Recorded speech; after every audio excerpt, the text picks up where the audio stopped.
Guys, am I audible to you? Hello?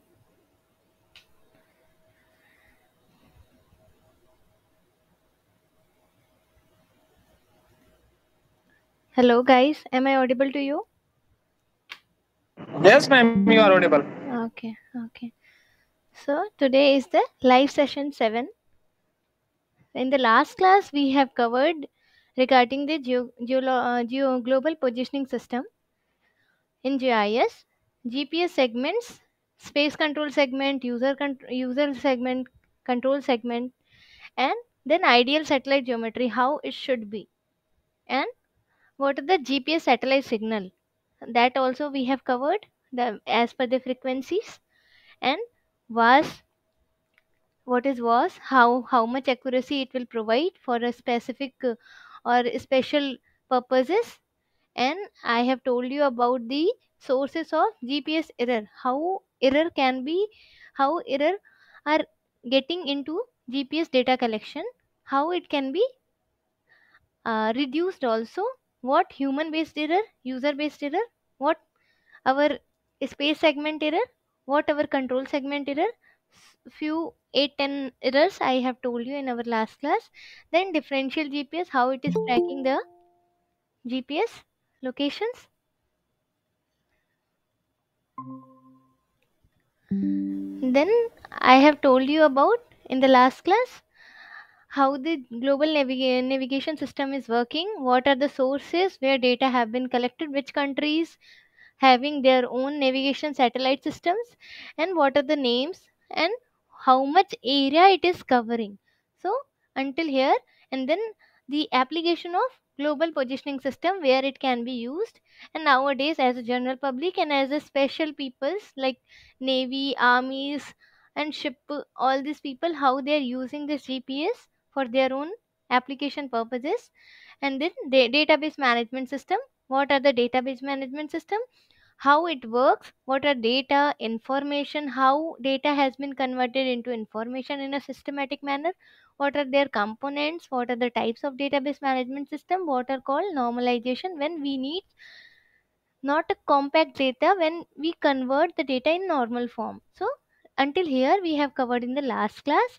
Now today's class will be based upon creating and maintaining a database, how we can create and maintain, what are the features and tools helpful to maintain the database system, and what are the spatial query and using SQL. SQL is the standard query language developed by IBM in 1970s. So, and the database design, spatial analysis, and tools used in spatial analysis, basic editing tools in GIS, and basic editing tools uh, of geometry monitoring and analysis. Few tools I have told you when I have covered the hands-on session. Guys, please go through my second last class which I have covered on hands-on session. So it will be helpful to you to understand few tools in digitization and georeferencing. It will be helpful to you. And then, so today's class, as I told, what is database management system where data can be stored, retrieved, and number of columns and rows are there. So in a database management system, data is stored in tabular form like a spreadsheet, similar to an Excel spreadsheet. So here if you see in this figure, this is a table showing the student ID, forenames, surnames, date of birth. So these rows are the records. If you see, rows are the records, and the columns, what purpose, what the data is feed into these things are the fields. As I have showed you when I have added one attribute, when I have showed you the polygon attribute table, in that I have added one field, so it came as a column. I showed you there in attribute table in the hands-on session. Then these are the first item is the key field, which is speaking about whom? Students. And the field name is student ID. And these are the data items which are like into this fields. The a record contain specific data like information about a particular employee or student for a particular individual or a product. It can be a product, it can be an individual, it can be any item. A field contains the data about one aspect of the table subject, such as first name or email address or phone number or date of birth or any of the interesting things attributing to the your the record or field, this main key field. A field value, each record has a field value. If you see here, these are the data items, are the field values. So please note guys, in a computerized database, columns are called field and the rows are called records. Okay, so rows here as known as records in database management system, and columns are as called as field. Then the relational database management system, as I showed you, and then the in the earlier slide, how like in any college or in any institution, you will be enrolling one course, or so that course having some ID, course having some name. Like if you say in electrical engineering, one system analysis is one course. That course having some ID number, one student or number of student sitting for the course enrolled in that course, so their student IDs, their first name, last name, it associated with all the name, all the information regarding the students, like first name, last name, registration year, which year you have registered for this course, which semester, then email address of your, so any information regarding the class can be shared to you, number of working days, like absentees or present people, students, it can be mentioned here, number of days off for this course, eligibility for exam means have you presented more than 75% classes or not, or have you done good in your midsem or like quiz 1 or quiz 2, so then you will be eligible for this exam or not based upon your history regarding this course. So like that, this is called as a relational database management system, where things are like ID of the course and ID of the student, how it is correlated, the relation established between this course and the students enrolled for this particular course. So in general, to deal with such kind of database management, in general we use Microsoft Excel, but for bigger database handling, for any organization, for any companies, they use Microsoft Access. So here some differences I have allocated regarding the Microsoft Excel and Access. So Microsoft Access, as we all have used, I hope you may be aware of Microsoft Excel, it useful for the different like graphs, chart making, like computation, arithmetic and statistical things also. So Microsoft Excel is an application that allows you to use a spreadsheet. It is having what sheets, if you see, if you open an Excel, it will be having number of sheets, you can add sheets, you can add names, you can make your own table and charts, and then another sheet you can add, and you can make some more data regarding a particular thing based upon your interest. So you can prepare graphs, chart, tabular models. So like this calculation you can do in Excel. But in case of Access, Ac- Microsoft Access is a collection of connected spreadsheet.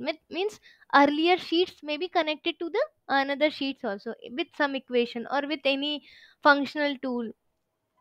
It is correlating the another sheets or tables also to the different sheets. It's not like in a particular sheet. In Excel also you can do, but if you have large number of database, like large number of information data, then how you will deal with in Excel, it will be a limited actually.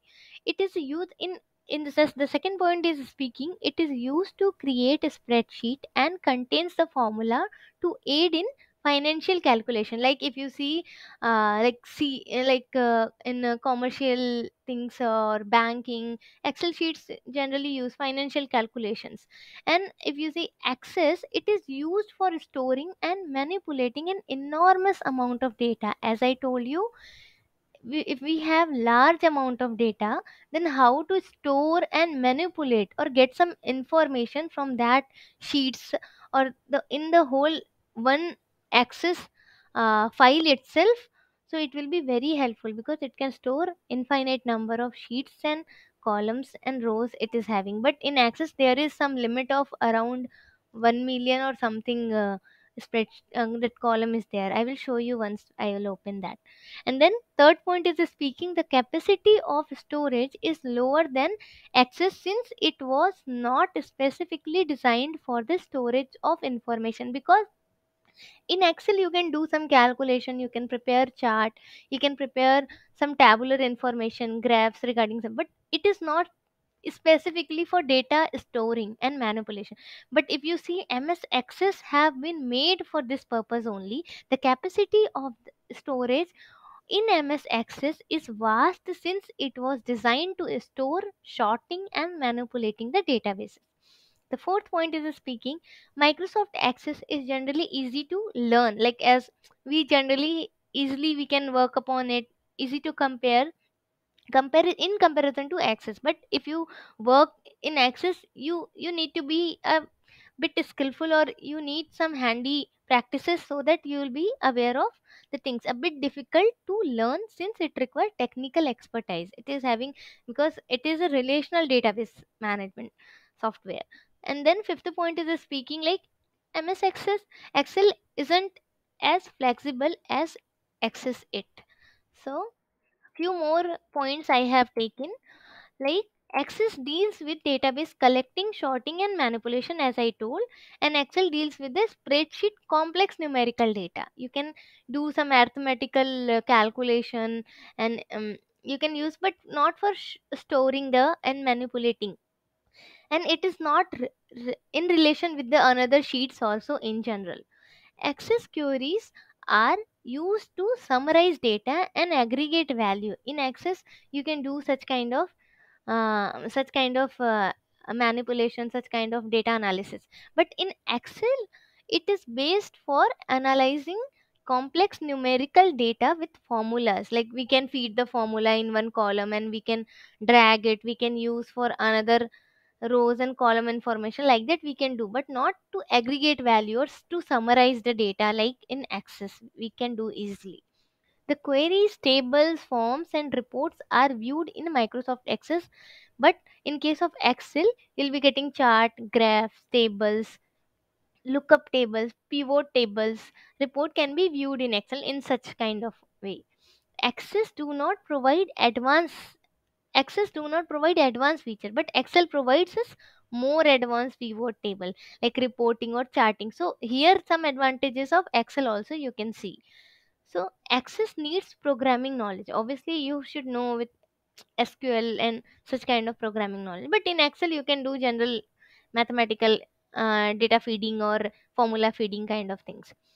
Access provide a variety of ways to collaborate with multiple users. See, Access can be like if you have in an organization, you have Access a database management system, and you want to code or decode some information. So you just want our people, or like our team people should only know this, how this database is manipulating and how we are getting some inferences, but no other outside the team can know this kind of thing. So we can code and we can decode such kind of thing. In Excel provides only one way to collaborate with multiple user, so not variety of collaboration you can get. So whoever have worked on it, they may know the Access advantages. Access is a better for managing relational data. As I told, it is a relational database management system, and Excel is based for managing non-relational data. It's not like it's not in general like relationally based with another spreadsheet to the different spreadsheet. Mostly in Access we do such kind of sorting or summarizing the data from another sheets also. It is very helpful, and the bigger, and when you have a huge database informations with you. So the key steps to create a database. So sir, I already have told what are the key steps when we create a database management system. To analyze the existing database manually or computerized way, or to meet with the, like first step is to first you analyze what are the database you have. It can be manually feeding in a register, or it can be in a different Excel sheets in a computerized manner in a tabular form. To meet with people who will use the database information and discuss their needs. sorry, here is a typo mistake, and discuss their needs. You should know for what purpose this database has been collected, and for what inferences this can be helpful to short some kind of information, to manipulate this data and to get some another information as per your own interest. So you should know for what purpose you are, what demands people is having for this database information. Review the database tasks to be performed, such as weekly report or data exports, sorting, as I told earlier, data entry and analysis. To you can review, you can go through the things have been performed, or what report you are getting in a weekly ways, or to export the data, to sort the data entry and analyzing. So these things you can understand. And then the fourth step is, after you identify the data storage and retrieval needs, for what purpose it has been taken, to you separate the data into group of common information. The common information, like, okay, this is the age category, this is the population density category for a particular district or taluk, and then you'll be getting, okay, these many females gender are there, these many male genders are there in this age category. So what are the sex ratio, what are the population density, such kind of information, how many people are educated, how many people are illiterate. So such kind of information you can make in your database if you are having the information of one district individual, their age group and their literacy rate and all these things. So these group will become a table form, and then you will make a field and columns, and sorry, field and columns are the same thing, rows and records are the same thing. So you'll make number of fields to of common information, and finally you are going to prepare a spreadsheet or a table which is speaking about a database or information regarding the whole district, and you'll get some inference. Here I have attached one YouTube lecture for you guys. You can go through this. I found in YouTube how to access a data, this MS Access. So here I have opened one MS Access file just to show you guys. So this is one MS Access software. We can add, we can create number of tables, for we can add different id like a student id, their name, surname. We can add some more table, we can relate the table. Just a minute. Okay, we can correlate here. Sir also told you this query wizard, this application part. And then when you go to external data, when you have to import some data from excel file, csv file, here if you see different kind of text file, xml file or html file. So like that you can import, you can embed here. And then database tools are also there where you can compact and repair the database. So number of like manipulation and calculation you can do more than the normal excel sheet. That's why in case of database you can add as many number of tables, as many number of fields. You can rename these fields also. You can add what are the information you are having with you for a particular district or for any purpose. I'm just giving a small example to you. So like that you can work with this is very helpful. This ms access is very good tool to work with if you have large amount of database. Okay, so this one YouTube lecture I share to you. If you want to install such software and you want to know what are the things we can, what are the menu and tools, how it works, if you have a vast data, so you just go through these things. I have attached this link. The features of database management system, like when we have large amount of database with us for any organization, we have to maintain, as I showed you, the compacting of the database as it is there, repairing the damaged data which can't be which is not easy to do in ms excel. So ms access helps you to repair and damage a damaged database, securing the database. As I told, you can encode like password protection, user level security. You can provide your own codes. And encrypting the database is like, encryption renders a file unreadable by a text editor or utility program. One can decrypt the file to read any application program.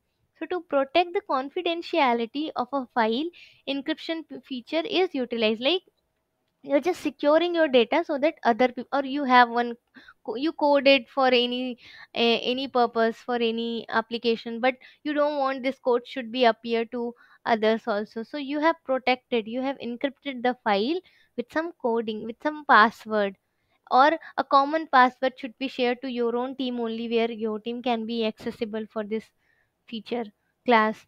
So such kind of encryption you can do in your database. So these are some features where, like, for maintaining, compacting means you're reducing the size. Whatever data you have, you just summarized it and you reduce the size of your database, and you just, for sharing it is helpful. Like, for sharing large amount of database, it is difficult to share whole file. So for that purpose, compacting the database, repairing the damaged file, as I have told. So next is the relational database, positioning data, indexing. Like, in a relational database, the term is positioning and indexing data reduces the storage volume. So what we are doing, we are reducing the volume that the file is taking. It also help to reducing the redundancy, means any error of the data, by removing the duplication. Like, you just remove the duplicate files or duplicate columns or rows which are which are not unique, or not like which are common files. So you just reduce, so it will reduce your size, or it will help you to reduce the storage volume. So these are the positioning and indexing works. And then hashing. What is hashing? A concept that I have taken from search slide only. A key is used to locate data physically on the disk. So what is physically appearing? Each map section is assigned a number which are listed in table of a pointer to storage location. The map section number and hence the entry in the index table are calculated for Cartesian coordinate. So this hash function is for is any function that can be used to map data of arbitrary size, of any arbitrary means any size, to fix the size value. We want the data, physical disk data should be a fixed size, which are predominantly used to locate data physically in the disk. So to locate the data physically in the disk for a particular fixed size value, we are using hashing. This is the concept of hashing. Sir told about distributed database management system, so just I just briefed it. A distributed database management system is a centralized software data system that manages a distributed database in a manner as if it were all stored in a single location. Means you can consider as a like power station which are distributing to different. Here I have showed you this block chart. If you can see here, it may be a blurry image, but I will share this document to you. So it is a distributed database management system where number of servers or number of uh, systems are well connected. So this is a centralized software system which manages the distributed database in such a manner it stored all the all information in a single location. Okay, so it is having two types, homogeneous and heterogeneous, as sir also have discussed. Autonomous, non-autonomous, federal and multi database. So we are more focused in this multi database. So few operators are told, because we are going to use this query operator for some our analysis. So what are those? Like, here you can see less than sign, greater than sign, equal sign. So these are the some operator which we use in our query operation, where we need some manipulation, where we are inferring some output from our imagery for our data sets. So and or these are the coding terms, these are the functions. And percentage for the same word, as sir have told lot of example based upon percentage, like percentage, any name or any number, equals to this multiplication sign, sign, cos, this are all are this terms, tan, sin, cos, all are this query operators. Plus and multiplication. The database storage rules are like, field have specific type available. every field having the specific type. Like, as I have showed you in the attribute table of vector data, if you guys remember, I calculated the area, and when I made that field of area, I have given the type, which is a whole number, which can be a whole number, which can be a decimal number, which can be a text. Text means when we are having qualitative data, not in terms of quantitative data. So it will be some good or bad or any name which can be in text form, or it can be some other float kind. So like that there are number of types of field. Like it can be a text format like ASCII file, binary bytes, also integer or float values.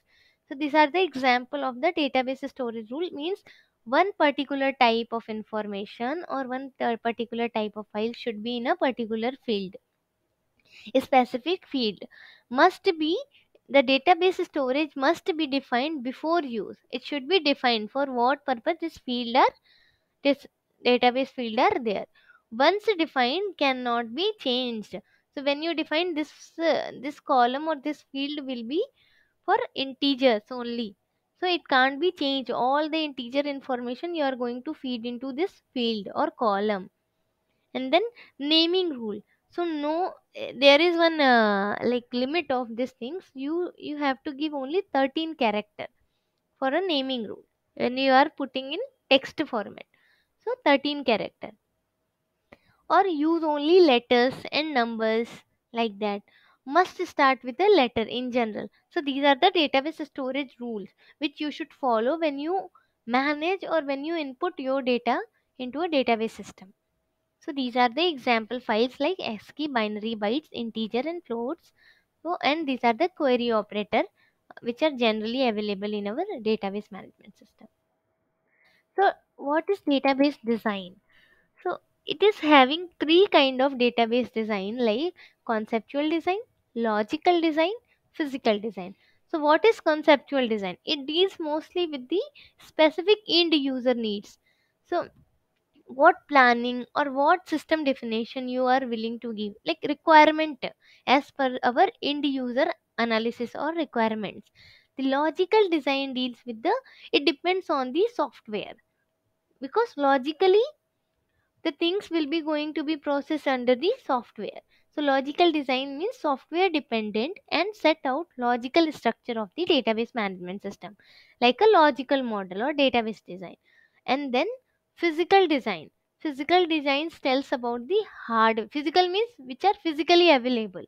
So hardware dependent. It includes file structure, memory and access speeds. As good your processor and this access speed will be more good, as good your hardware is, good your memory and storage speed or access speed. So implementing the data, converging and loading this data. So these are the three database design can be created. The logical and the conceptual deals with the our end user need. The logical deals with the, it depends upon the how the software performance, how it set out the logics into the database management system. And the physical deals with the hardware dependent system, where it works upon as per your hardware or memory or access speed is. So in it is helpful in data conversion and loading and testing for implementation purposes. This is for logic modeling, logical design. And this conceptual design is for requirement analysis, planning and system definition, such kind of things. So these are the three database design. Then what are the GIS data? Now, for what purpose we are making this database? To understand our GIS data. It can be geometric data, it can be attribute data. Geometric data which we are seeing in our GIS interface, which map we are working on. And the attribute data, when we go to the attribute table, as I have showed you, when we have vector, line, point and polygon, we can go to the vector data file, to the when we go to the layer, when we right click, there is one option open attribute table. So which will speaks about the attribute or the feature of the particular data set or the vector data. So mostly we are this geographical information system is speaking how data can be stored and retrieved and manipulate in your database management system, which generally helpful to use in your geographical information software tools, system tools. So we are mostly dealing with two types of GIS data, which is geometrical data and attribute data. When we combinedly see these two data, that system is called hybrid system. The system that it stores the geometrical data and attribute data in two separate databases are known as hybrid system. And this, when this then when we can see the both this thing in the same database, we can call is a integrated system, means combinedly we are seeing both the things. But in case of in case of hybrid systems, we have this two data sets but in separate form. Like in GIS, we can see we are having this two data sets, but we can see it in attribute table information in our attribute data and geometric data in our map interface. So that is called hybrid system. Next, when we do spatial analysis, generally we are working with these GIS tools or softwares. We need to know, we need to work upon the spatial information or spatial, how the profile is, how the map is going to create, what are the inferences we are going to take, what manipulation we can do using all the calculation or geometric tools. What I have showed you in general, I have showed you how to calculate the area of a particular vector data, or in terms of raster data, what information through going through the information property table and then going to the information column, and what are the symbology, what it speaks about. I hope you may remember, or else my video is already available in the YouTube link. Please go through in the second last class, maybe session 5 or 4th, I have covered these things. Please go through once. And then spatial analysis, it is having, see, why we do spatial analysis, generally we are having choice of data and analysis of the data we have chosen. So what we are interested in, or what analysis we are willing to do. Like, as one is interested in urban spreading, or want to see the how the urbanization have been changed in last decade to the current year. So for this you choose some data sets, then you get some raw information from different sources, primary sources. Then you convert this information and put it into a database management system. Now you have chosen your data. Then what analysis, which kind of analysis you will perform based upon the industrial, residential, or agriculture area and all these things, commercial area, or based upon how much land is urbanized, road is paved, or how much village roads are there, how much how many highways are have been constructed. So now it's your wish which kind of analysis you are going to perform to get some inferences through this especially analyzing these data sets.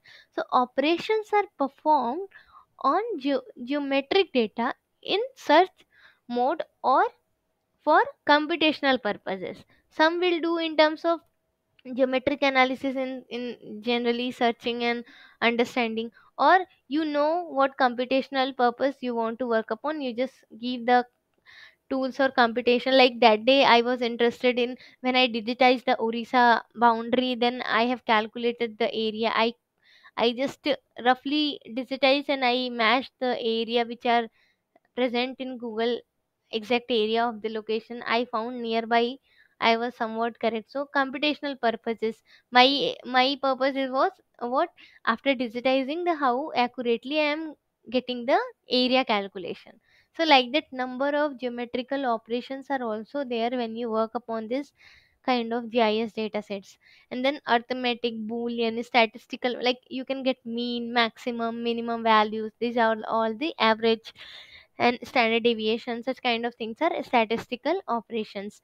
Arithmetic operation, like addition of the data, or like some length is there, you want to know from one location to another location, one road length is given, another also from next distance it has been given, so you want to know the total length. Now you, what you will do, you will summed up all the things. So like that you can do some arithmetic operation. Or booleans like and or when you have to select a particular range of values, like it should be greater than this or should be less than this particular threshold value. So like that can be performed in our attribute table. So these kind of analysis we can do especially in our GIS datasets. So few operations are there which can be performed, as I earlier told also. L- can be logical, arithmetic, statistical, geometric, and combination of two or more. Okay. So these are the GIS operation can be performed on the database. So when we speak about the local operation, sorry, it can be logical. It is logical operation. Logical operation talks about the this greater than, less than, equals to, greater than, equals to, and these are all the, it is combined of this algebraic plus boolean, arithmetic plus boolean. So these are the and, or, nor, or not, these are the boolean algebras operations. Arithmetic operations are plus, minus, multiplication, square root, sine, cos, tan. Okay. So these are the analysis. And then operation, and then statistical operation, as I told, minimum, maximum, average, weighted average, frequency distribution, these are comes under statistical operation. When you perform this analysis, you will be understanding, okay, this is the value of the particular raster or for the particular vector data set in the attribute table, and for the raster you can get in the property table, because raster can't generate attribute table. For vector shapefiles we are having the attribute table. So the geometric operation you can perform on geometric data involves the, like same on the arithmetic operation and computation for, as I told, area, distance, volume, and direction. What you will do, you're having one length value, another length value. You will do some arithmetic operation, you'll be getting some value, some total distance will be a geometric operation.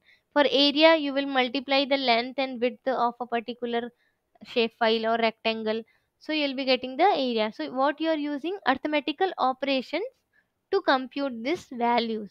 So these are the geometric operation, combinedly called as geometric operation. And some more are there which is combination.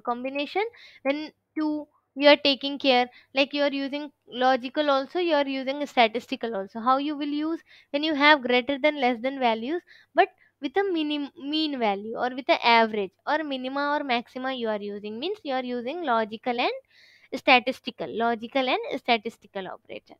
And or you can use, as I told, arithmetic and geometric. So like that you can use as a combination operation. So these are the five kind of operations can be performed in the spatial analysis.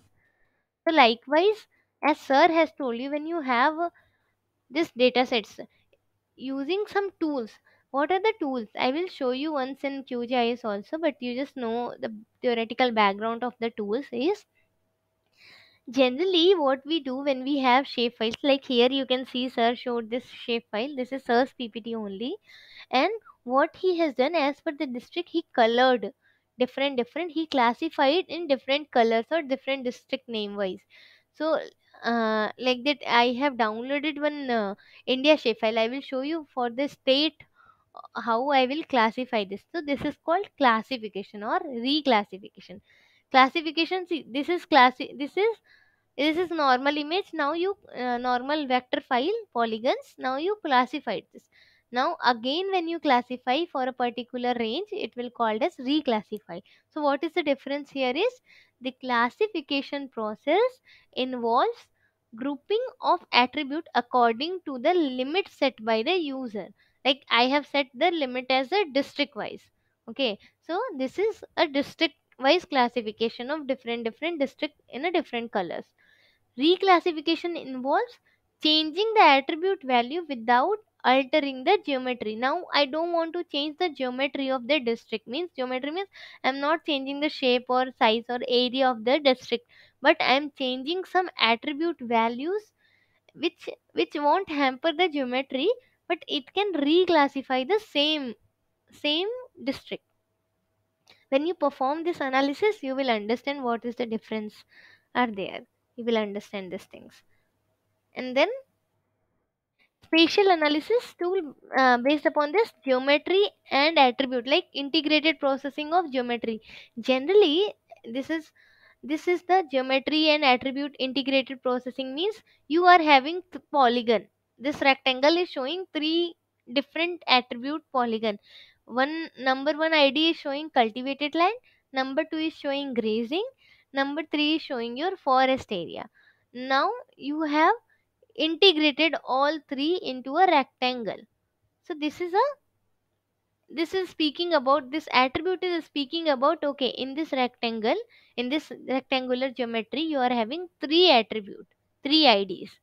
So this is called integrated processing of geometry and attribute. Okay, then when you work with this geometry analysis and all these things, there are, as I told, there are number of things like classification, reclassification, geometry integration, and attribute integration. Overlay also. Overlay having two types of overlay. Like one is intersection, one is union. In general, we know intersection means removing, just keeping only common part, and union means combining all, adding all. So overlay means when it is used in the data integration and in technical process, the results on which can be used in realistic form of spatial analysis. Means polygon on polygon, as you can see here, one rectangular polygon is there and one circular polygon is there, both are polygon only. And what we did we performed this intersection. So we overlaid the circular polygon on the rectangular polygon and we intersected the area. These tools will be there in our vector analysis main toolbar in our QGIS. I will show you that tool where it is. You I will perform some such kind of analysis. Okay. And then line on polygon, like here if you can see, this has taken we can bring line. Overlaying means like we have a district, we are having road network in a different shape file, that is a line polygon, like that is a line shape file, line vector data and polygon vector data. Now for the district we are having the road network, I want to impose the road layer, line, road line layer onto the district polygon boundary. So we are using overlay tool to overlay this line of the road onto the district polygon. So like that we can perform point also, like we can locate some stations like temple, hospitals. Okay, this location, as we can see our G and that Google Maps, right? So few location when you search it will locate as a point. So point on a polygon, it is showing on the boundary. Okay, here it is. So as a point, so we can locate. So there are two kind of overlay as I showed. So intersection you may be understanding. Another is union. What here union did, when we perform a rectangular polygon overlaying to the circular polygon, it has taken care of both the polygons and it gives you the final union vector layer of the same. So like that it is working, the overlay tool. And then see, overlay is very much helpful for any of our analysis. Like if we work on urbanization, if we work on some you can say electrical wiring, see wires are also like a line tool, and I want to overlay in a particular district. Okay, this much area it should cover or this much length we have. So optical wiring, how we are giving in a particular district. So like that, for hazard mapping, how much the flood inundated area is there. For habitat analysis we use intersection tool. Sir has given all the examples in the class. I am just keeping the point and telling you this overlay tool is very helpful. When we work on high risk landslide, also we need geology and slope map. So we use union. So different like overlay are having both the options, union and intersection. So for different purposes it can be applicable. So this is very helpful tool in our analysis of GIS data. So intersecting different geometry also, if you want to see, you have all India level map, but you want to, you have some data what you are interested in for your own study reason, for a particular polygon for your particular polygon. So what you will do, you will intersect for the particular area only the data you have, and then you perform your analysis, then you get some output for the study reason, then you map it, as I have showed you how to make a layout also for a particular study reason. Like that you can perform some overlay analysis. Now some more tools are there, like when we digitize. So for a digitization we are having, like here, if you see, there are three classes, three color classes. If you see, sky blue color, white color, and green color, F, B and C. So I want to merge, or no, I want to dissolve same color or same attribute data in a same, in a single shapefile or single polygon. So white color will be a single polygon of this white only, and then orange color of C, it is having single polygon. When we select, it should be coming as a single polygon, not in 1 2 3 4. Here if you see, the C is having 4 polygons, so we dissolved it. So like that we can do in our, when we digitize a particular agriculture area or urban area, or you can say water body. So what we do, all water body polygon we dissolve in one polygon. So like that things we can perform to get some inferences for a particular polygon. So your data can be compacted or merged together. So like that it is helpful for your further calculation. It won't appear good when you do such things, but when you get some inferences na, then after performing, then you understand, okay, this task helpful in such a manner.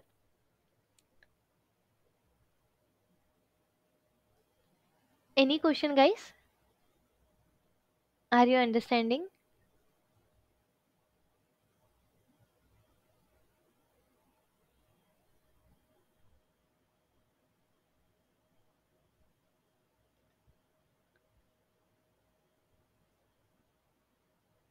Am I clear to you, Rishi?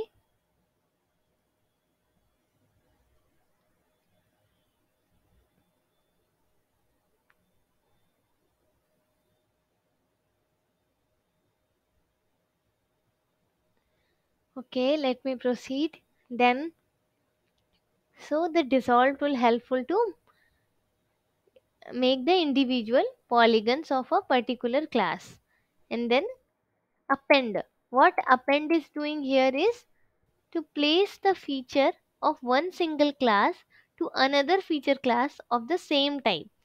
So we are having as the input like a drainage network for a particular area. Now another image is having another another vector is having the line of for the another area. Now I want to make both the lines into a same vector file. So what I will do, I will append, for the same class type I will append the one vector file to another vector file to place the feature of one single class to another feature class of the same type. Here the feature class is the line line vector data. So what I am doing here is I am making this line vector of the another reason, because it is having same class, we are appending this to a particular vector file, which can be an individual vector file. It gives the whole vector of the merged or of the appended line or line vector data. Then another tool is merge tool.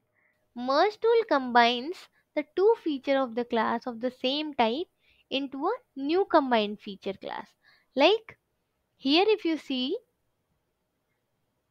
the merge tool has worked as one vector having three polygons, like two are the green color, one is the sky blue color. Another vector is having this one green, one sky blue, one pink color. Now what I did, we combined the two feature class of the same type. What we did here, you can see the blue and blue has been combined and green has been combined. Now the output looks like this way.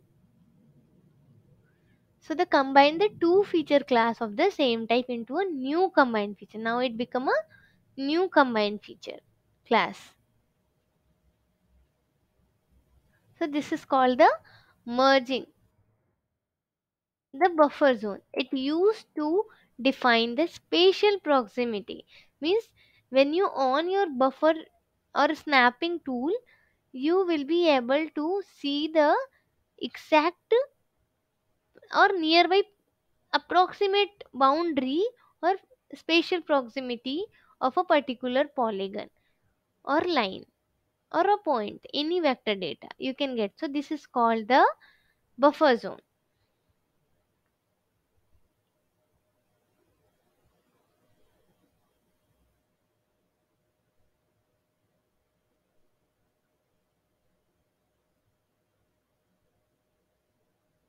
Hello, Yes. can you continue?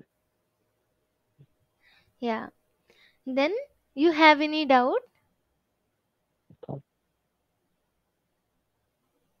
Hello.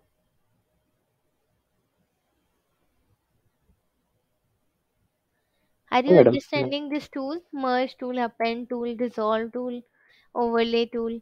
These are the GIS tools. I will append, append. uh, Yeah, ma'am. Append. You can explain once more. Append. see what happens when we have the same kind of vector data. Like here you can see the road network is there, or you can say like drainage network. Okay, so another layer is speaking about the next uh, next line, drainage lines also. So what I did, because it is speaking the same feature as a line feature, same class line feature. So what we do, we append both the data, so it will come as a single vector layer, which which is having the same feature type and which merged and which will add the another layer information also. So appending means is placing the feature of one single class to the another feature class of the same type. When you have the same type feature, then only it can work. Okay, so this is the append tool of the vector data. You have polygon, Okay. you append the polygon, it will gives you the whole polygon information in a single layer. So like that it will work. Here we are having the line as a line shape file. So it made, see here, here one vector is this rectangular vector, another vector is this rectangular vector. This is blue color, this is green color lines, you can see. Now when we do append tool, we use append tool, we are keeping a both as an input, and then what we are getting the final vector layer as here, which is speaking the both the image information. So that is the output when we perform append. Next will be the merging tool. As I told, it will add the similar feature. It will combines the similar feature class. Here if you see merged, when we merged both the raster of the polygon, it gives you the green color merged with green and blue color merged with the blue. So it gives the combined information of both the vector in a single vector layer. So like that we can merge more than two, three. So in a vector layer we are having such kind of options with us. And then buffer zones gives you the, when you digitize or when you make polygons of the next coming layer or next you can say adjacent polygon, then you need to know the exact location, but when you do, it may cause some error. So when you with the help of this buffer zone tool, you'll be able to some nearby reach to some proximity of the particular boundary which are adjacent to this line. It can be line, it can be a polygon, as like point also it can be. So different three only kind of this vector layer, like point, line and polygon. So here I showed you the two only. It speaks about the buffer region or proximity region. So basically when we work upon the editing of the geometry in our layers in GIS, what we have to do, we are maintaining the logical consistency to mimic the real world. We are interested to make such kind of maps or such kind of information through our GIS tool, so that we can mimic the real world as clear as possible as we are able to. So snapping tolerance is also one of the tools. When we have, if you see here, here we are having a line. These are the two lines which are B and C. I want to locate. Okay, when we do digitizing and when we do location, what we I am making a mistake, like this is going a bit distant from this is the center node, and the C and B is not coming at the center of this node, so it is going away. So snapping tolerance means the minimum distance between two vertices of which they are considered to be identical. So it should be at a point or identical or at the same location. So you can see in QGIS how to enable this snapping. I will show you once when I open my QGIS how these tools are working. If you see merging, overlaying, snapping, appending, so these all are the handling the vector data sets. So it helps when you create one line and when you want to make another line from the same line, then some distance or some like deviation may occur. So with the help of this snapping tolerance means it should be minimum, error should be 0.01 or 0.001. So it shouldn't go more than that away. So it will be helpful to see the distance, or not only distance, you can work on the polygon digitizing also with this snapping tolerance. So you'll give, so how to enable this in QGIS? It's like enable snapping is not openly available as in ArcGIS. So we are going to setting and then option as sir has told, and then we have to select what we are doing, digitizing. When we enable this snapping, now if you see this figure, the B line has came on the exact location. Similarly, C also will come. It will come on the exact centroid of this A node. So like that it will work when tolerance, snapping tolerance will work. So next, adjacent polygon means the snapping feature ensures new digitized line correctly snap to existing vertices and or the edges of the feature. As I showed when I digitized the Orissa boundary, I showed you some vertices which are going away, which are not correctly digitized, or some error like this. You see such kind of error when you create one polygon and when you create another polygon. So to reduce this error into your digitizing or polygon making or the age information, here also it will make a error. So what you will do, will snapping feature you on, then it will select only the vertices points. It won't go inside or outside like here you are able to see. So this is then error in your digitization. So snapping feature is used while digitizing feature in GIS softwares to ensure logical consistency. It should be consistent, like here if you see the output image will be like, it should be digitized as a same boundary, not on the different boundary, because it is adjacent to it. So adjacent polygon, the error will be coming as the incorrect vertices generation or incorrect boundaries. It should be a common boundary. So like that it will help the snapping feature. And then the basic editing toolbar, when I showed you the QGIS, when I started digitizing, I have showed you, you can see here, okay, just a minute.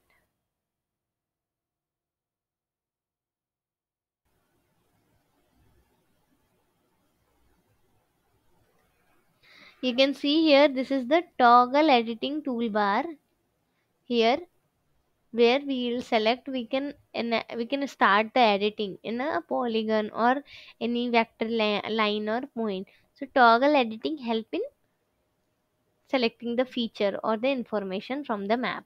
And then sketching toolbar, sketching tools means, if you see here, these are the sketching tools I already highlighted here.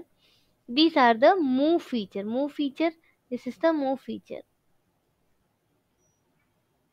And the cut and delete, when you have made a mistake you want to delete, this is the delete, cut and delete feature tool. And then These are the labels. Labels means when you on the labels, whatever data you are informing to in your map. So enable feature, disable label, sorry, like that. So these are the option you can select. The meta search, any information if you want to search. The Python console is also there in this editing toolbar. So all these things are available in your editing toolbar. Or what are the things? Saving the digitized layer. How you will save? When you complete your toggle editing, sorry, on the pointer it will be easy to locate. Okay. So when you complete your toggle editing, you have to click on this double red and brown color pen. So here it will ask you to save. When you select it, it will ask you to save the digitized layer. So when you can do cancel if you made a mistake, and if you are okay with that digitization, you can do save. Select and save. This this option will help you to saving the digitized layer. And next is feature editing. What feature editing will do? Feature editings are this.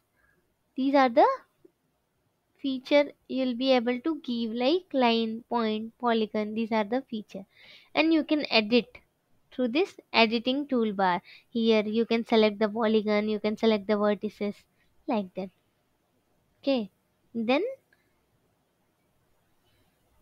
node or vertex tool. Node or vertex tools are like this hammer kind of, this point kind of tool is there, which help you to select any node or vertex in your polygon. Okay. That day I showed you how it worked also when I digitized Orissa boundary. So I made some mistake in our polygon. There I have selected this option and I moved my points or vertices. I have added few more vertices also. So these are this feature editing tools I have used, and I have used this node or vertex point also. Then move feature. So you can select this option when you want to move your feature, like that. Delete feature, I showed you this delete box option. Here this is the same box. You can delete the feature. Okay, you are understanding what are the feature? These all are the feature of our editing toolbar. Okay, these all are the feature of our editing toolbar. So attribute operations. So when we open our attribute table, we are having number of fields, or we are having few fields. We want to generate some more field, and we are willing to perform some operation like arithmetic. Sorry guys, arithmetic or logical or geometric or anything, like it is available in our field calculator. So I will tell you what are the operators are available in our attribute table. So these are the attribute table options. So this is the toggle editing. Okay, okay, just a minute guys.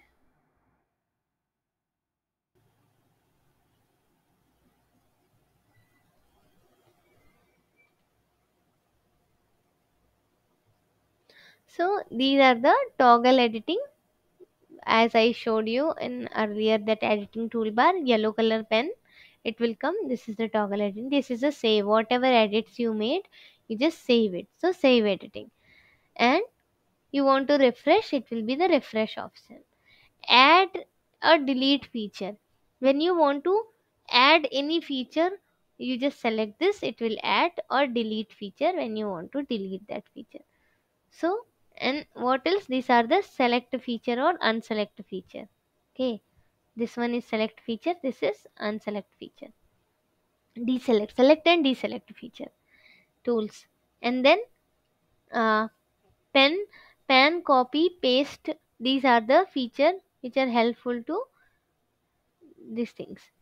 And then new field. When you go this option, you will be cross means deleting the field, and when you want to add any field, this is the yellow one, this new field and new field calculator, you will be adding that field. I have showed you when I calculated the area, I have used this option to add the field. And how to add, do the operation through geometry tool. I have selected dollar area and divided by 10 to the power 6 because that area was in meter. So meter square. I want to convert it into kilometer square. So there I have used this option of this add field and new field, and I have performed the geometrical analysis to get the geometry of the polygon, Orissa polygon. So I have used this attribute operations. Okay, I can show you if you ask me to show again. And then few more GIS tool as sir has discussed in the last class in this week is that QGIS processing toolbar using R packages for statistical analysis for more better understanding the plotting, the deviations and the different kind of shape files like point, line, polygon, how the behavior of the particular feature. So we can see, because R is mostly work as a statistical tool, so this will help you to understand different information. Using this QGIS processing toolbar, you can plug in this tool in your QGIS. And then Spatialite means file-based data, spatial database management system. It helps you to Spatialite help you to see the database associated with the spatial map or information. And then Post GIS, so it will give you some information after your map making. PG admin tool for database administration. It is having large amount of information, administrative information of the your database. And then QGIS Python interface is also like R. QGIS itself is having the Python interface, which I have showed you here. See, this is the Python interface here. Okay, wait. Just a minute.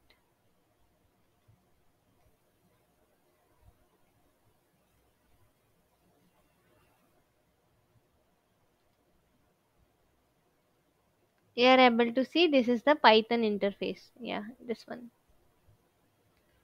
So this will help you. It has having console and Python code and these things. All three, four operators are there to understand this Python interface in QGIS itself. You can perform using Python coding in QGIS itself, like R. So this tool sir has covered. How it will work, we'll see when we do our hands-on. And then any more doubt? Anyone you want to see any application of a particular tool? So time is there. I'll be able to demonstrate something. Anyone? Or if you are having any doubt in any topic, you tell me what I have covered today.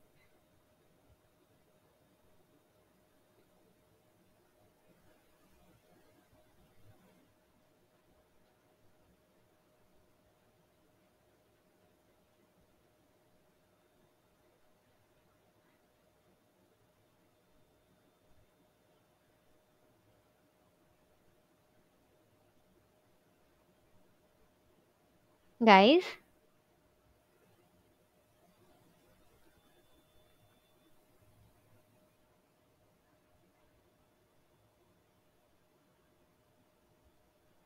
okay uh, then let me show you one these tools in the QGIS. So I want you to get aware of these all tools.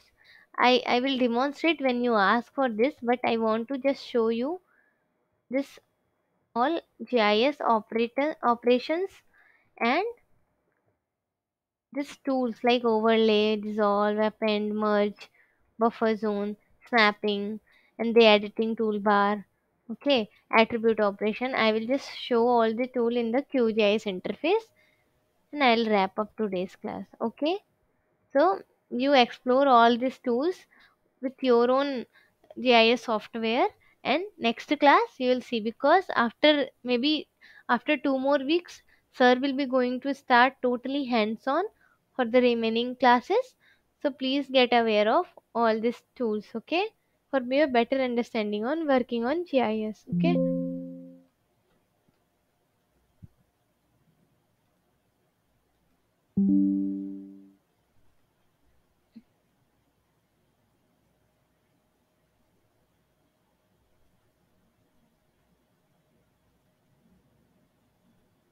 So let me show you these tools.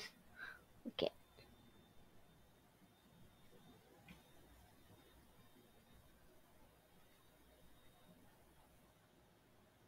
So I'm opening my QGIS. It has been crashed. Just a minute.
It is taking some time, guys. Just a minute.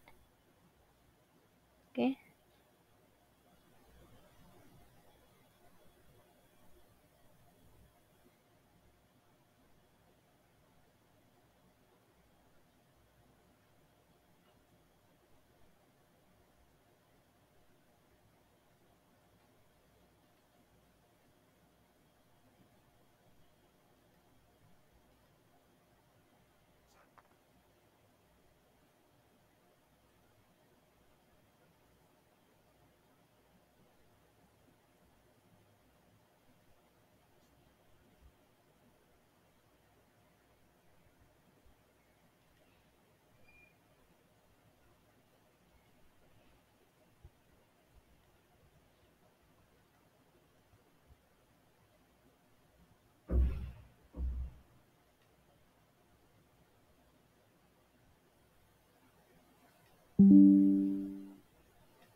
Okay.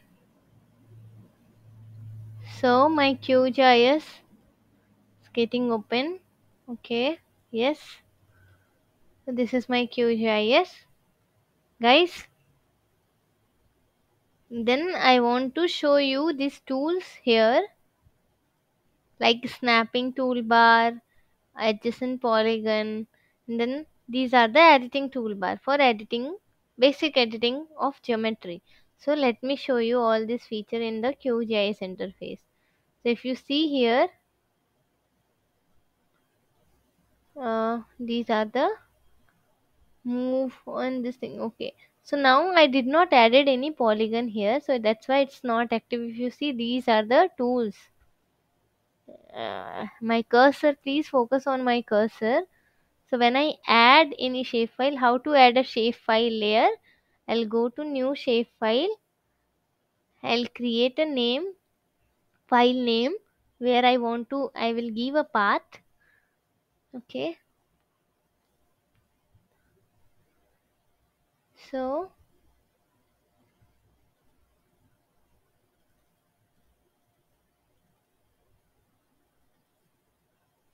I have last time data sets, right?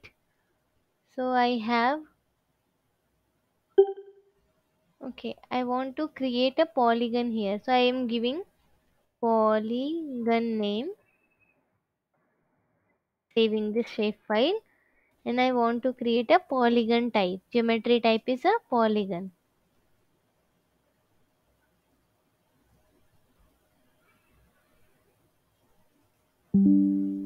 Okay, then I will name it as a shape. It will be, I'll add this field shape and I'll do OK. Now see, this is active. This yellow icon of pencil is active. Now if I select this toggle editing, see the other tools, how quickly it got activate. See this, all this you're seeing my cursor. This is the editing toolbar. Here you will see the save editing. Here you will do toggle editing. Here you will select or move this feature, and here you will select the vertex tool. Okay, and here when you make a shape file, it will ask you to delete. This option will be activate. So let me start digitizing or making a polygon. So what I did, I'll selected this, then I'll select this layer. Now I will go to,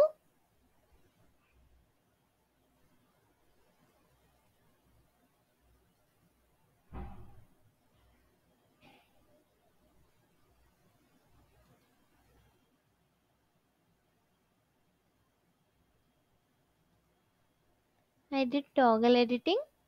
Now I'm searching for one table, it will come. uh,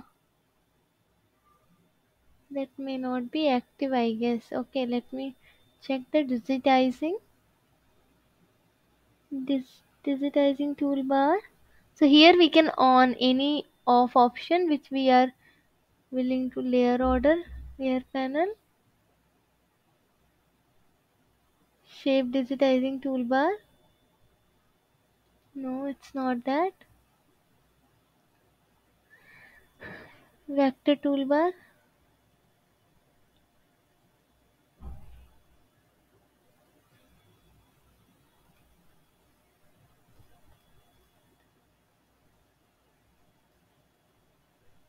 I'm interested in selecting this.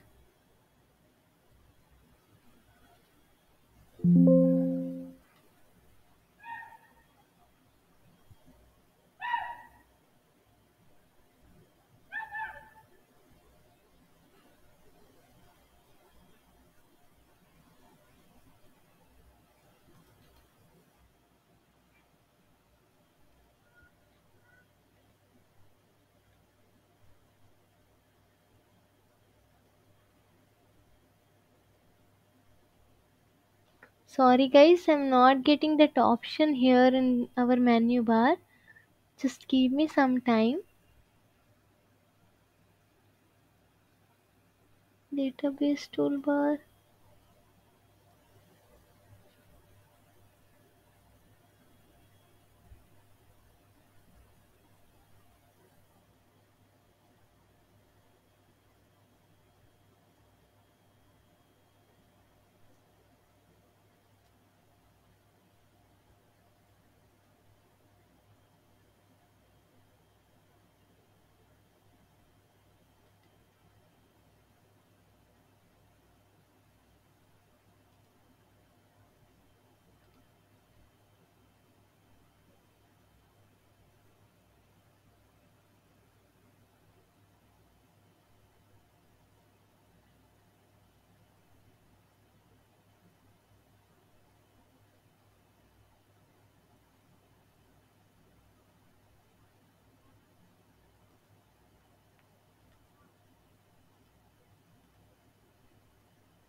Sorry guys.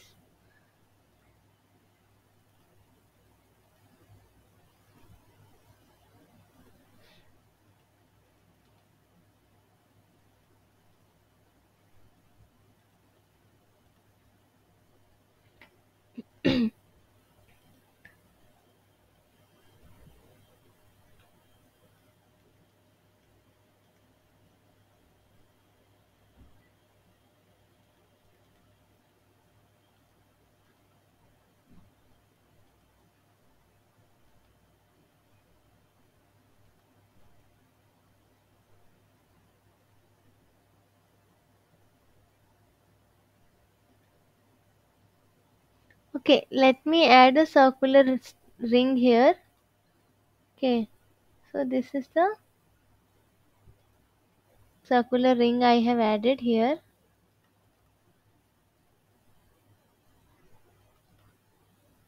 Okay,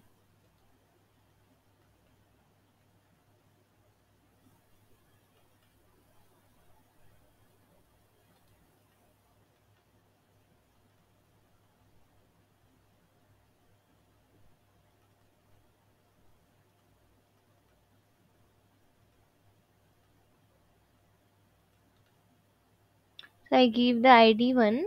So this is my one circular shapefile polygon. Now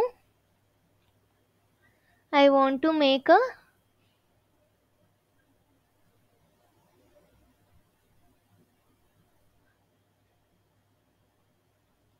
polygon feature into it. So I will just select this add polygon. See here, this is add polygon. Now I want to make a rectangle into this circular polygon. Okay, now I will give the ID number as a 2. This is my second polygon into the same. So now if you see here, this is the selection toolbox. If I select any, this is one polygon, this is my next polygon. Now this delete option and other option getting activate. Now if I am having this shape files. Now what I want to do, I want to, okay, this into the circle, this is the rectangle. I want to unite this both the vector file. Okay, both are the vector shape files. So now I will go to vector option in the menu bar. I will go to analysis. Okay,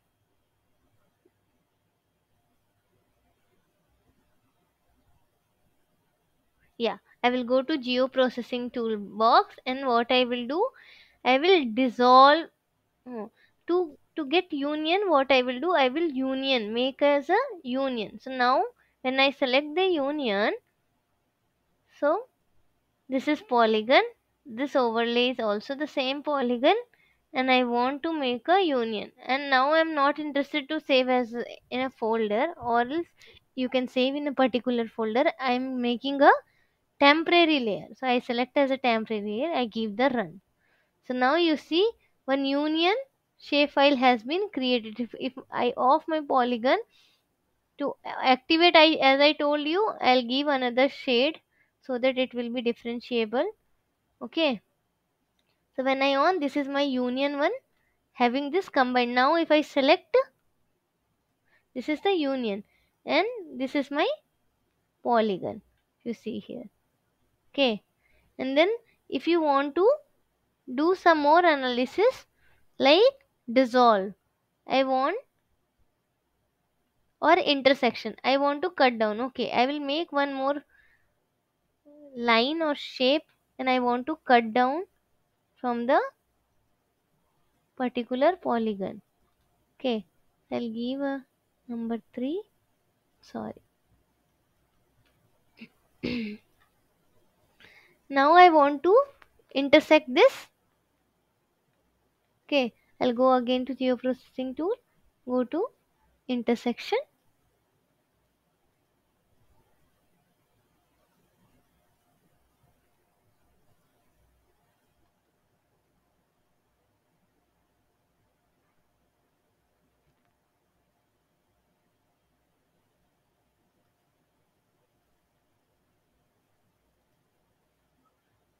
Okay guys, now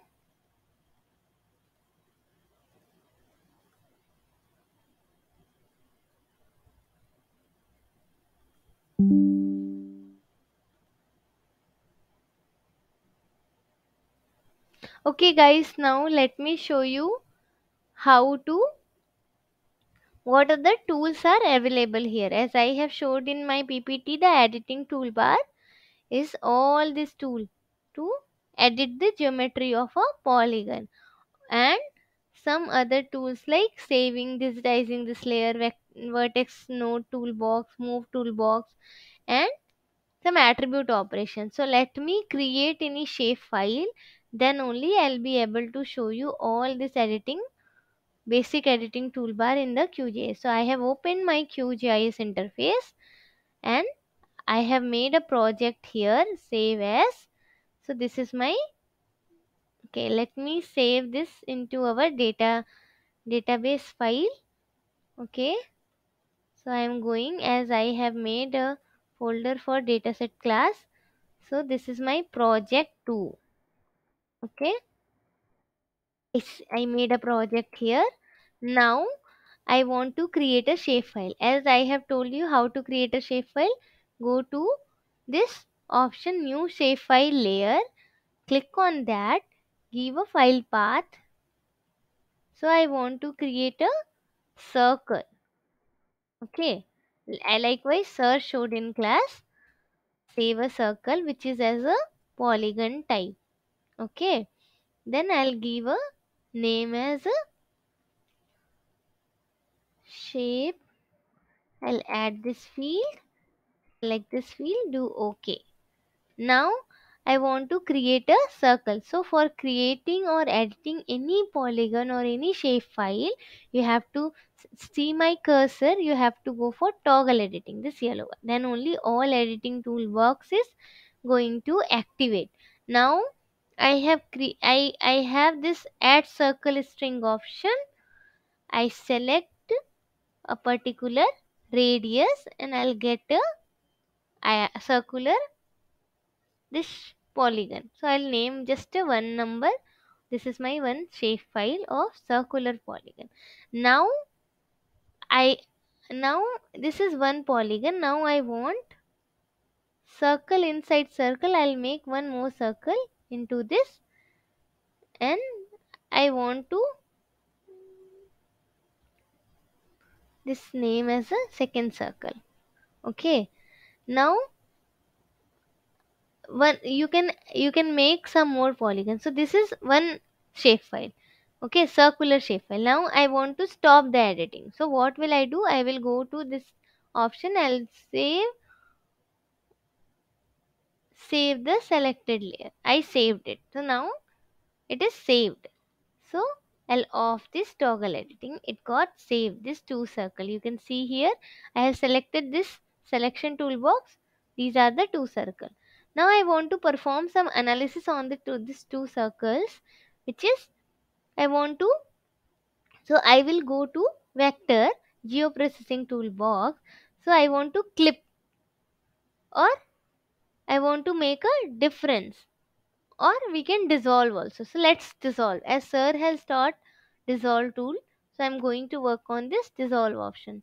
Now I have this circle as a input file, and I want to save it as a temporary layer. So I will give a run. See, close it. See, I got a dissolve single polygon dissolved. See here, one dissolved shape file has been created. So this is a single. So likewise we can do some more operation as sir has taught in class. So if you want to eliminate the selected poly, or let's do union as I did dissolve. So how it will appear when we do union? We'll select, I want to work upon our circular shape file. This is circular. Okay, and then I want to save it as a temporary file and I give a run. So now you can see the union how it came. So I'll off the layer of dissolve. Now union came all together. You can see when I select this is the union. This both have came. Let us do the intersection. Okay, so it will select the common reason in between these two circles. So I'll go to vector, go to geoprocessing toolbox, and I will do the intersection. So for intersection I am again selecting my circle and then save it as a temporary. I'll give the run. So I'll close it. Now you can see, sorry, I made a mistake here. I have to take two different circles or another polygon. So now I will create one more shape file of a, earlier I have created circle, now I am creating rectangular, saving it. This is also a shape file. Okay, then I'll just do OK. Now I will make a rectangular using the toggle editing. Now I will make a rectangle like this, and I'll give the ID, any ID we can give. Now I want to do the intersection between these two rectangle, and I stop the editing. Now I can go to the vector layer. I'll go to geoprocessing toolbox. I will do the intersection. So this rectangle I want to take away from this circle. So I have selected input layer as a rectangle, overlay layer as a circle, and then I'm going to save it as a temporary, and I give the run. So now you can see the intersection. If I just select only intersection, see what it came, only this region which have been common between these two. So I hope you guys have understood the concept of union. See here, this is uh, when we off the top layer, then only we'll be able to visualize the bottom layers. So first I did what, I have this two circles as a polygon. I i did dissolve. When I did dissolve, this two circle got dissolved into each other. When I did union, these two circle become union of each other. Then summed up as I have told in class. And then intersection. So this is not the correct intersection, guys. So I have created one more rectangular shape file, and the common area have been intersected using the intersection toolbox.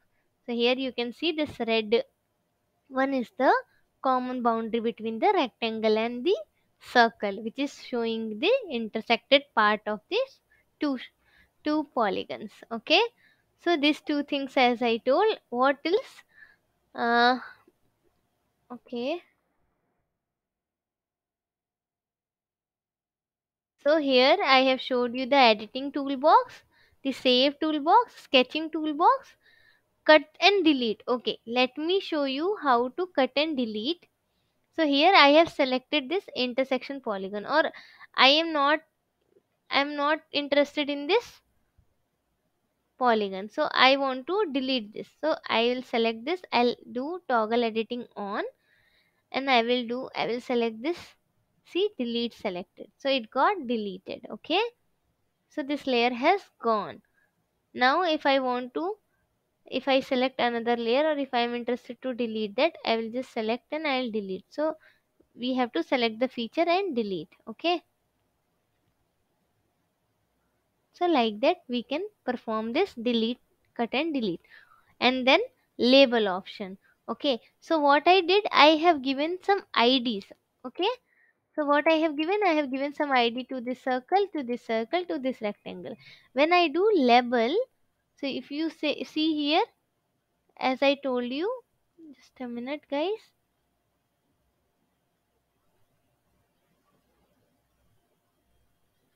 we'll go to this label option. Here no label is showing, so single label I want. Okay, single label is only ID numbers here. If I give any name, it will be appear as a name, or else shape. I have given shape, but I didn't mention the shape. That's why I have given ID. I am selecting this ID to apply. So now you can see this is one number ID. This is second number. So like that we can see in dissolve or wherever we have made. So single label. Okay, ID. ID I'm giving. I'm doing okay. See here how many IDs have been appear. 1212 I have given. Generally if I give the name, it will show as a name. So like that you can label or unlabel the feature like that. Okay, if you are not willing to keep labeling, go to that polygon, select this. Here label option is there. Go to select no label. So you just do okay. So label has been gone. Similarly for this also you can do. Here we have given single label, no label, so it will go. So like that you perform this labeling and non unlabeling. Then Python console, you can see here the Python, when it comes, it will comes with the console box. and other toolbox are also there. So this is the Python where we can write any code, we can bring any library, we can see the results here. So this is the Python console. Okay, and then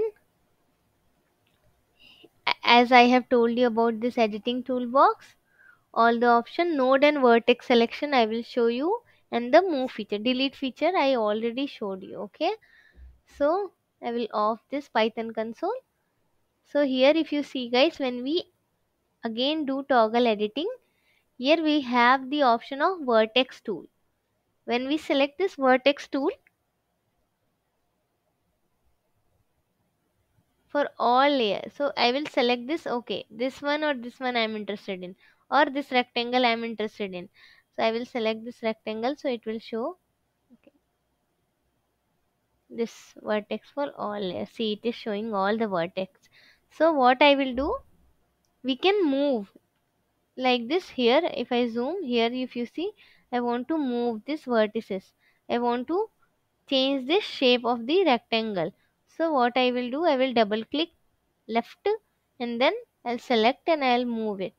So here if you see, or I can add also any vertices to change this. See here, now it become a pentagon. Now I will change the shape of this rectangle. See here, like this. You just keep the cursor at the node of or the vertex, and then you double click, and then you move it.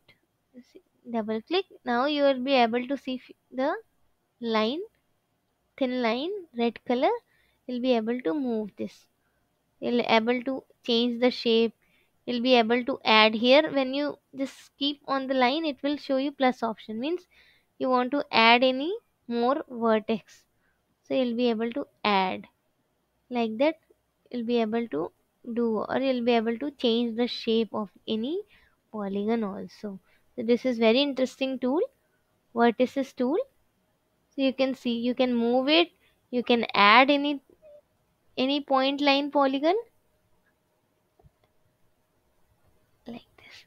Okay, so like this we can do, we can perform the intersection, union, this appending, like this. What are the geoprocessing tool is offering, clipping, dissolve, as I have told.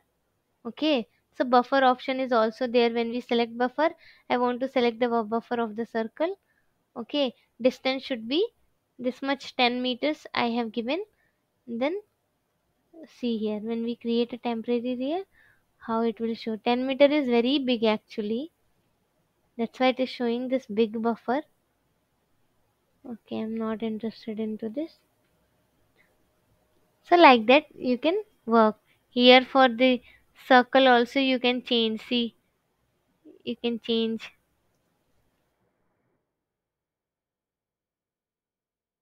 We can't, I am not interested to change the shape of my circle.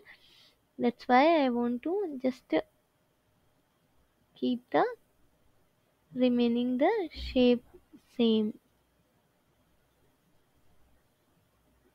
I'm keeping it back here. Okay, okay,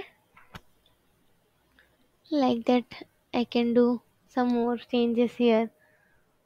Okay guys, so what are the remaining tools are here? So attribute operation, so let me show you one attribute operation. Okay, so I just save this edit and leave it. So now I'll select the pan. I will go to this union. See here, there is, when we right click on any polygon or any shape file, it will show us the open attribute table. When we go to attribute table, see, we have given id, shape, and all these things. So these, if you see here, when we on the toggle editing, these are the attribute toolbox. So it will appear here, the attribute toolbox. So these are the toggle editing, these are the toggle multi-edit mode, these are the save edits, and then add feature. If you want to add any feature, you want to delete any feature, you want to select any rows and column, deselect, select, and see, select all, it got selected all. When you want to select one, it will select one. See, when you want to deselect, just do deselect. And then you can add field. This new field you will be able to see, when we select we'll be able to add.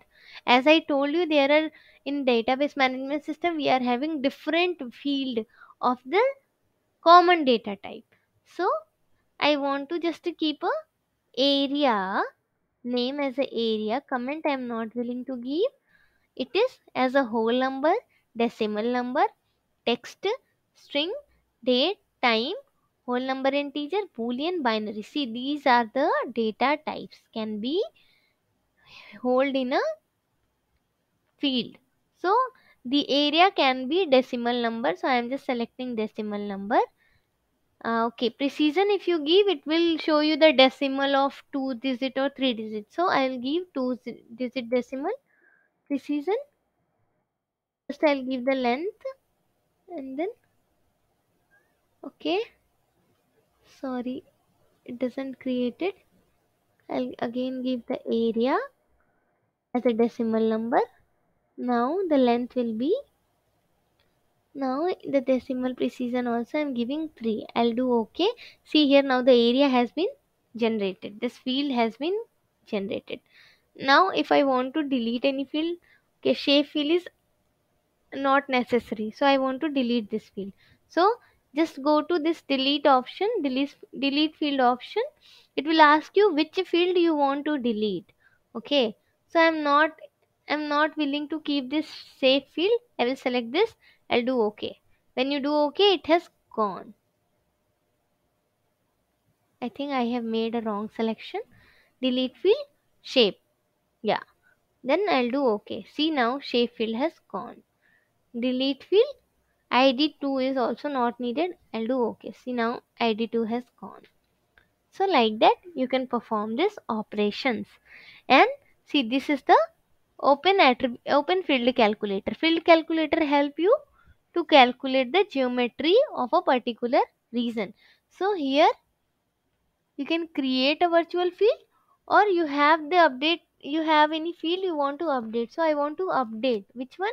I want to update my area. So here you will give any expression or function. So here already they have inbuilt default functions for the geometry $area. So I will divide by, as I told, 10 to the power 6, which will give me in kilometer square. So 1 2 3 4 5 6. I'll do okay. Now you can see how many area in kilometer square, how much area this shape is covering. Now I'll save this toggle editing. So few polygon have been wrongly selected, that's why it's not coming. What are the exactly there, it has been appeared. So like that we can use this attribute table, this editing options operations. Okay guys, so I have told you all these things. Please go through as per the mentioned toolbox. You will be able to work upon these things. I hope this class will be informative to you. Okay, I'm wrapping up. Thank you, class. Okay, the video will be available and the slides I will share to you. Thank you.